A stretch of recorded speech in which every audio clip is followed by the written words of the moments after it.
Greetings, ladies and gentlemen. Welcome all your attending to this program. And say may the peace and blessings of God be upon every one of us. Amen.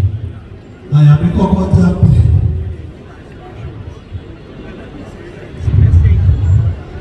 Hallelujah, because of you got up for you. Was sorry for you call it after the holiday, but the food. If you never go,